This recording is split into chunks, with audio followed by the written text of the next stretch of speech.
Hola, bendiciones y bienvenidos a Óptica Divina, donde vemos las circunstancias y situaciones en nuestras vidas desde la óptica divina, la visión de Dios.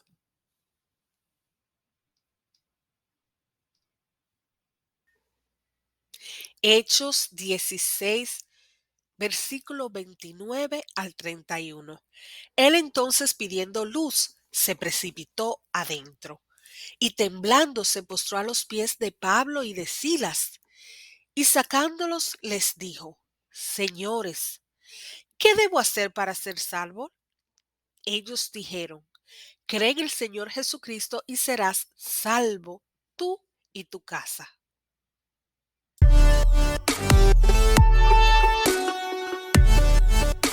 Bienvenido una vez más a tu canal Óptica Divina. Hoy quiero bendecirte con una palabra de parte de Dios. Acabamos de leer en el capítulo 16 de Hechos, donde explica cuando Pablo y Silas fueron presos y la cárcel se estremeció a causa de un temblor, a tal punto que las puertas y las cadenas de los presos se abrieron, o sea, estaban libres milagrosamente. Y el carcelero, muy asustado, quería quitarse la vida, pero Pablo y Silas le dijeron que no, que vinieran, que ningún preso se había escapado, que todos estaban ahí. Él, al ver este milagro, se asombró de tal manera que le pidió a Pablo y a Silas que qué debía de hacer para ser salvo. Y ellos le dijeron que debía de creer en el Señor Jesucristo y entonces él y toda su casa iban a ser salvos. Sí, así de milagroso. ¿Qué es el favor de Dios? Nosotros sabemos que un favor es cuando nosotros recibimos algo que no merecemos o que no ganamos, que no podemos justificar de alguna manera. Así es el favor de Dios, cuando una persona tiene el poder, la autoridad o la influencia de hacer algo por ti que tú no has hecho nada para merecértelo, sino que esa persona lo hace de manera arbitrariamente. O sea, que lo mueve no son condiciones ni consideraciones que lo obligan a hacerlo, es que desea hacerlo. Por ejemplo, en la Biblia habla de un hombre llamado Israel que tenía 12 hijos, de los cuales había uno llamado José que gozaba de su favoritismo. José, al ser uno de los más pequeños y al ver Israel tenido este hijo en su vejez, lo amaba más que a todos y quiso hacerle una túnica de colores especiales. Esta túnica se la hizo Israel a José, no porque José era un buen chico o porque había trabajado mucho o porque se lo había ganado de alguna manera, sino era porque lo amaba de manera especial. ¿Por qué le hizo una túnica? En aquellos días, para aquella cultura, aquella costumbre, la vestimenta o el vestido era algo muy significativo. Por ejemplo, el profeta Zacarías ve una visión. En esta visión ve al sumo sacerdote Josué delante del ángel de Jehová. El ángel de Jehová es Jesucristo, es el mismo Jesucristo. Y está parado el sumo sacerdote Josué delante de Jesucristo con ropas sucias. Sí, ¿cómo estaba vestido? Con ropas sucias. Pero el ángel de Jehová le dice a los ángeles que están alrededor de él: quítensela ahora mismo, quítenle esas ropas sucias. Y le dijo a Josué: mira, hoy yo perdono tus pecados y voy a ponerte ropas dignas de un sacerdote, una ropa que usan los sacerdotes. No porque se lo había ganado Josué, no porque había sido un chico bueno, sino porque Jesús así lo había querido. Muchas veces nosotros no queremos acercarnos a Dios o no creemos que merecemos el favor de Dios porque hemos pecado mucho o porque creemos que no es para nosotros. Pero quiero decirte que no importa qué tan profundo en el pecado tú estés, si has andado dentro de pozos cenagosos o lodo cenagoso que tú crees que no puedes hallar el favor de Dios. Quiero decirte que sí. Quiero recordarte que el amor de Dios es sobre todas las cosas y que la salvación es que Dios quiere transformarte, quiere tomar esos trapos sucios que simbolizan el pecado y mudar tu ropa en una ropa nueva, limpiar tus pecados.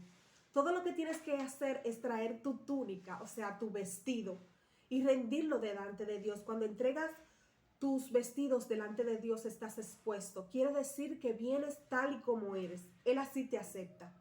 Y a pesar de que Dios quiere perdonar nuestros pecados, y como dice la Escritura, si creyeres en el Señor Jesucristo, no solo tú, sino también tu casa sería salvo.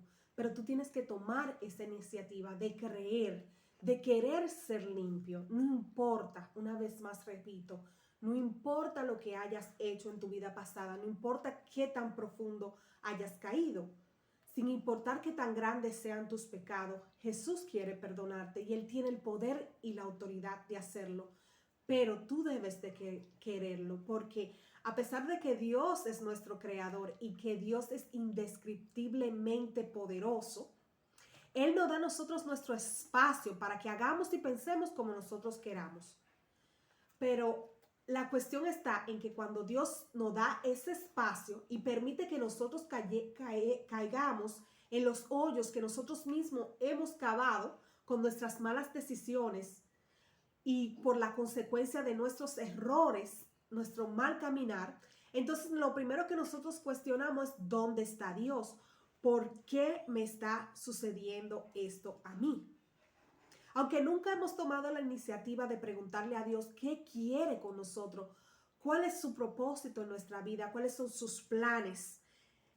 Aunque Dios sí desea tener este tipo de relación con nosotros, Él desea una relación estrecha con su creación. Pero nosotros tenemos que darle ese espacio a Dios. Y Dios es tan real que puede tener ese tipo de relación con nosotros, de que nosotros le preguntemos a Dios cuáles son sus planes, cuáles son sus propósitos, y Él se nos revela a nosotros. Si nosotros le damos ese espacio, porque Él respeta el hecho de que nos ha dado a nosotros libre albedrío para que nosotros tomemos esa decisión de manera voluntaria. Y hay muchas personas que no creen en Dios y de repente se ven metidos en la depresión o en consecuencias de sus malas decisiones y se vuelven creyentes inmediatamente. De una vez comienzan a cuestionarse dónde está Dios, por qué Dios permitió todo esto, y si ni siquiera le habías preguntado a Dios y tomaste tus decisiones. Incluso hay personas que dicen amar a Dios, pero con sus vidas no honran a Dios, no llevan una vida que agrade a Dios, sino que viven una vida como enemigos de la cruz, ¿sí? Tomando decisiones y haciendo con su vida cosas que lo llevan a la destrucción, que a final de cuentas lo llevan a la destrucción. ¿Por qué? Porque quitaron a Dios y reemplazaron a Dios por sus vanos deseos. Dicen amar a Dios, pero no hacen nada para agradar a Dios, y esto no es amor. Dicen amar a Dios, sin embargo, reemplazaron el favor de Dios, las leyes de Dios, los deseos de Dios por sus propios vanos deseos, que lo llevan al final a la destrucción. Y no solo quitaron a Dios y comenzaron a seguir sus vanos deseos, sino que presumen de hacer cosas que antes le era de vergüenza. Por ejemplo, he visto personas que predicaban el evangelio. Nosotros sabemos que Dios hizo al hombre y a la mujer. Si hubiese sido la intención de Dios que tú fueras hombre, o hubiese sido la intención de Dios que tú no fueras hombre, sino que fueras mujer, tú hubieses visto la menstruación. Pero hoy te conviertes en un hombre, aunque no ves la menstruación, lo cual no fue la decisión de Dios nunca. Porque aún tú te viste de hombre, aún sigues viendo la menstruación. O sea que tu cuerpo no está preparado para ser hombre. Dios te creó mujer.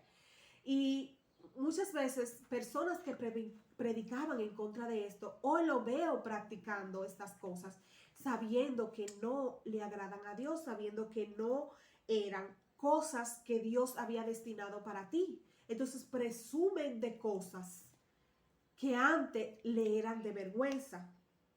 y solo recuerdan a Dios en momentos de depresión, en momentos de dificultad se acuerdan de Dios. Cuando sus malas decisiones los llevan a un punto de caer tan bajo que se inclinan a Dios. Pero una vez Dios los restaura, los levanta, lo limpia y nuevamente lo levanta, inmediatamente se olvidan de Dios. Y entiendo que digas amar a Dios, pero muchas veces hacemos todo lo contrario. Es decir, que el que no está conmigo, dice su palabra, está en mi contra.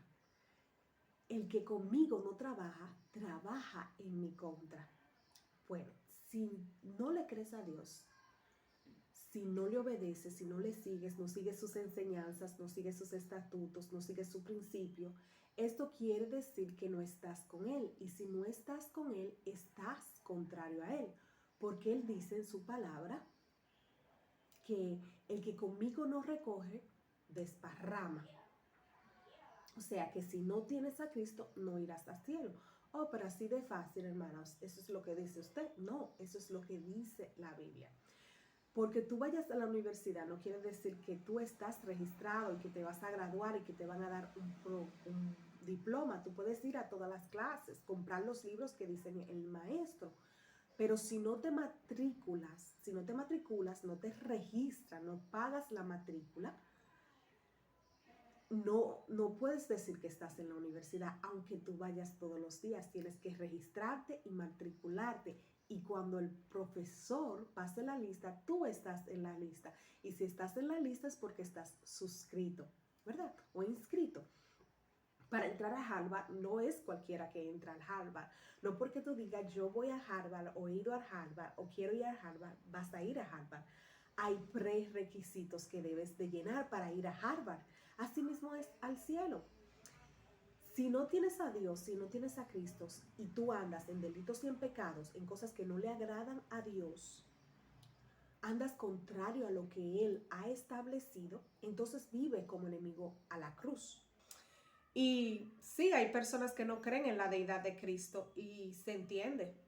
También hay personas que no creen en Dios y es entendible que tú elijas no creer en Dios, porque es una elección. El no creer en Dios es una elección, porque hasta la naturaleza muestra la gloria de Dios. La misma naturaleza muestra su gloria, porque entonces explícame, ¿quién colocó las nubes en el cielo?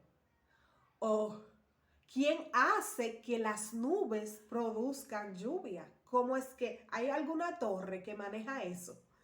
Que hace que se detenga la lluvia en cierto sitio o en que en cierto sitio pueda llover. ¿Quién controla las nubes? Pero explícame tú el milagro de la naturaleza.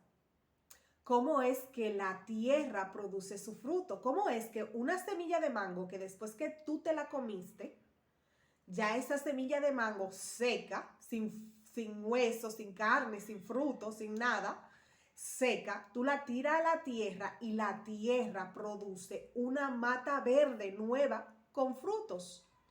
Explícame tú de dónde viene eso. La misma creación grita su nombre. ¿Quién puso los peces, los millares? Hay peces que todavía, hay animales dentro del mar que nosotros todavía no lo conocemos. Son desconocidos. ¿Quién colocó los peces allí? ¿Cómo llegaron hasta allí? ¿Quién me explica ese milagro? Pero no solo la tierra y los peces, explícame el milagro de la gestación. ¿Cómo es que un niño sobrevive 9 meses dentro del vientre de su madre? 9 meses. 9 meses un niño vive dentro del agua. ¿Usted tiene la capacidad de vivir bajo agua por más de 3 horas, 4 horas, 5 horas, 9 meses? El niño vive dentro del vientre en el agua. Él está dentro del agua. Su hábitat es agua. Y allí la madre milagrosamente produce el alimento necesario para que ese niño se alimente. El niño se alimenta a través de su madre, pero no solo eso.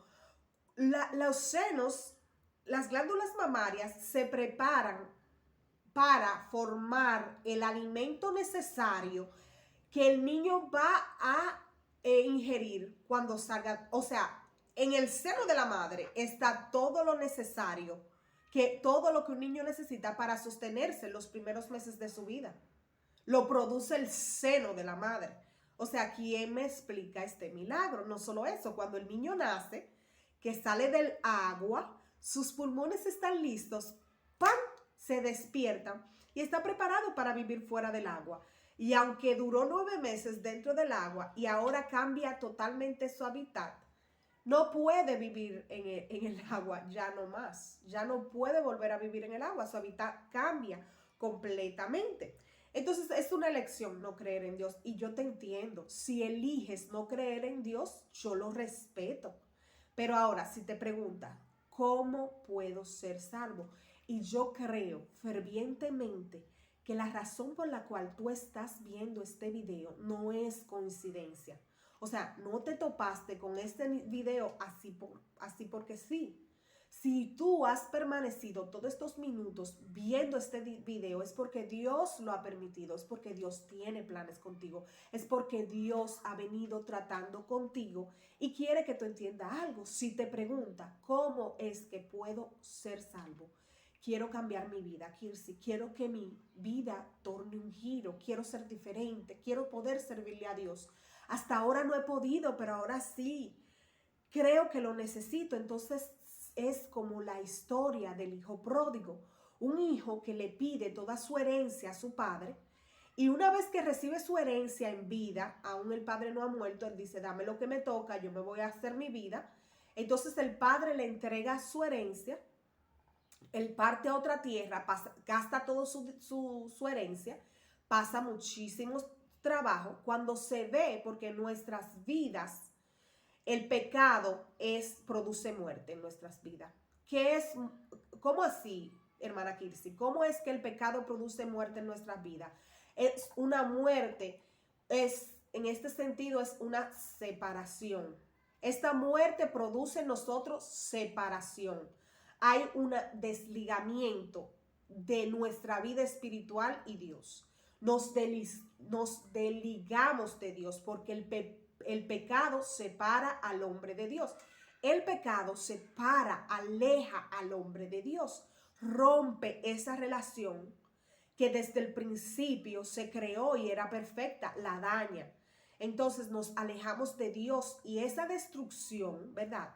Este hijo pródigo toma su herencia en vida, se va a otra tierra, hace su vida, pero ¿qué sucede? Cuando se ve pasando tanto trabajo, porque el pecado produce en tu vida destrucción, porque tú te alejas del Padre. Al alejarte del Padre, creyendo que tú eres independiente, pensando que tú puedes vivir lejos del Padre, ¿qué pasa en tu vida? Se destruye, trae destrucción a tu vida. Por eso, no importa, aunque te hayas llenado de lujos y cosas caras, aunque hayas tenido una vida aparentemente exitosa, porque abundancia no es tener éxito en los negocios, porque abundancia no es tener una carrera fructuosa, porque abundancia no quiere decir tener dinero. Tú puedes tener dinero y no tener una vida abundante. Tú puedes tener riquezas o bienes o éxito en tu trabajo y no sentirte pleno, no sentirte feliz, no tener una vida abundante, porque el que tú tengas cosas no te hace tener una vida abundante. Eso no es abundancia, eso no es plenitud. Por eso, a pesar de que tú has huido de tus carencias, creyendo tapar tus defectos o tus inseguridades, tus miedos, lo has tapado con cosas que tú crees que te llenan aparentemente. ¿Por qué te sientes tan infeliz? ¿Por qué te sientes tan vacío? Porque es que esa relación que tú tanto veneras y te ha alejado de Dios no te hace sentirte pleno. ¿Por qué aún te sientes tan vacío? Porque no puedes sobrevivir alejado de Dios. No fuiste diseñado para vivir una vida independiente de Dios. Entonces, ¿qué pasa con el hijo pródigo? Una vez que reconoce que su vida es un desastre y reconoce que necesita del padre, viene humillado donde su padre le dice, Padre amado, yo he pecado contra ti, yo no soy digno de ti. Lo primero que hace es reconocer su necesidad por su padre, reconocer que sin su padre su vida no es plena, reconocer que sin su padre no tiene abundancia. que todas las cosas que con las que él ha querido llenar su vida no la llenó, sigue teniendo ese vacío. Entonces, una vez que llega reconociendo ese vacío, reconociendo esa carencia, reconociendo su necesidad y viene humillado, no soy digno, un arrepentimiento, quiero un cambio, no quiero seguir así, no voy a seguir aparentando, no voy a seguir fingiendo, no voy a seguir pretendiendo, quiero acercarme a Dios. Si esa es tu pregunta, entonces, ¿sabe cuál fue la reacción del padre, de aquel hijo pródigo que pidió toda su herencia en vida? Fue y la gastó y vino totalmente destruido. Cuando el padre lo vio, se lanzó a su cuello. Fue movido a misericordia y se lanzó al cuello de este hijo y lo besó. Lo besó, se alegró, hubo alegría, se movió a misericordia, se lanzó a su hijo amado y lo besó. No importa qué tan hundido tú creas que estás en el pecado, que para ti no hay salvación, que para ti no hay solución. Tal vez tú dices, una vez caminé con Cristo y me hace falta esa vida, me hace falta volver a redil, pero no encuentro la manera. Recuerdo a un pastor que me dijo, le digo, oye, te estamos esperando, aquí está tu asiento. Esa no es tu vida, estás equivocado. Tú perteneces aquí al redil, vuelve, te estamos esperando. Vuelve. Me dijo, es que ya no puedo. Claro que sí puedes. Todo lo que tienes que hacer es reconocer que necesitas a Dios. Y Dios no te va a alejar, Dios no te va a despreciar. No, la reacción del padre fue besarlo. Dijo a su sirviente, búsquenle un vestido nuevo, bello, digno. Digno de él, búsquenle un anillo, un sello. Cuando nosotros venimos a Cristo tenemos un sello de pertenencia, de que le pertenecemos a él, de que somos sus hijos. Búsquenle un sello, búsquenle un anillo que lo identifique como mi hijo. Búsquenle un vestido nuevo y pongan calzados en sus pies. Y preparen, estamos de fiesta, preparen todas las comidas, los mejores ganados. Estamos de fiesta, convoquen una fiesta porque mi hijo se había perdido y ha vuelto. Yo quiero pedirte en el nombre de Jesús que si te encuentras perdido, hundido en la depresión, entiendes que ya nada funciona, que nada te llena, que a pesar de que has tratado fuertemente de superar tu vida, superar tus miedos, que por qué sigues teniendo este vacío. Muchas veces nosotros somos arrogantes y decimos, pero si Dios es real, si Dios existe, que me dé una señal, que se muestre, que se revele. Eso no fue la actitud del hijo que se fue y se alejó de su padre y comenzó a vivir en pecado. La actitud de su hijo fue reconocer, humillado, de que no era digno, pero que necesitaba del Padre, y el Padre se movió a misericordia. Y hoy Dios se mueve a misericordia y te ha traído y ha estado hablando, el Espíritu Santo te ha estado hablando. Y quiero que ores para ser reconciliado con tu Dios, con tu Padre amado. Por eso no te sientes pleno. Y oro en el nombre poderoso de Jesús que todas las cadenas sean rotas, que puedas reconocer que fuera de Él no somos nada, que necesita de su abrigo, de su protección, de su amor, y sobre todo que Él te ha estado esperando. Que el Espíritu Santo siga trabajando en tu vida en el nombre de Jesús. Amén. Gracias por sintonizarnos. No te pierdas nuestro próximo video.